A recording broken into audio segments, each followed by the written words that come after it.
ফিরে এলাম বিরতির পর। পশ্চিম ইউক্রেনে বোমারু বিমান দিয়ে হামলার রাশিয়ার এই পর্যন্ত সবচেয়ে বড় হামলা বলে জানা যাচ্ছে। জানালেন কিভনে শহরের মেয়র। হামলার আশঙ্কায় সতর্ক পোল্যান্ড। বায়ুসেনায় বাড়ল সতর্কতা। পোল্যান্ডের আকাশ সীমায় তৎপর বায়ুসেনার বিমান।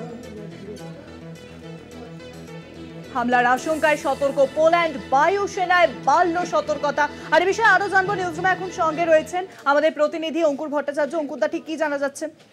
দেখো, পশ্চিম ইউক্রেনের যে রিভনে শহর রয়েছে, এই রিভনে শহরে সাম্প্রতিক অতীতের মধ্যে রাশিয়া সবচেয়ে বড় হামলা চালিয়েছে, যে হামলায় বিপুল ক্ষয়ক্ষতি হয়েছে। রিভনে শহরের যিনি মেয়র তিনিই বলেছেন যে এ পর্যন্ত সবচেয়ে বড় হামলা চালানো হয়েছে রাশিয়ার পক্ষ থেকে।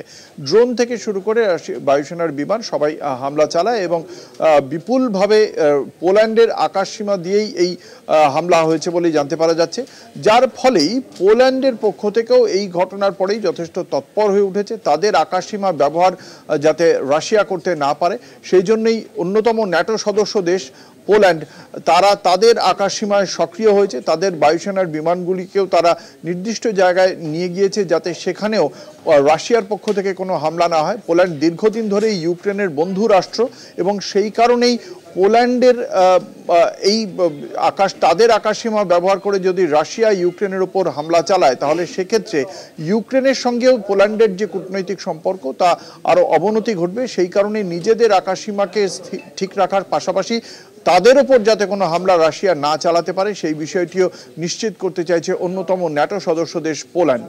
অনেক ধন্যবাদ অঙ্কুরদা। নিউজরুমের সঙ্গে ছিলেন আমাদের প্রতিনিধি অঙ্কুর ভট্টাচার্য। পশ্চিম ইউক্রেনে বোমারু বিমান দিয়ে হামলা, যে খবর সামনে আসছে, পশ্চিম ইউক্রেনে বোমারু বিমান দিয়ে হামলা রাশিয়ার। আর এই পর্যন্ত সবচেয়ে বড় হামলা জানালেন রিভনে শহরে।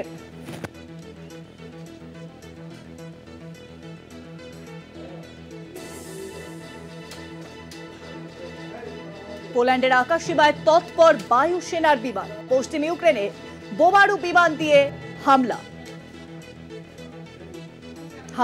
রাশিয়াতে।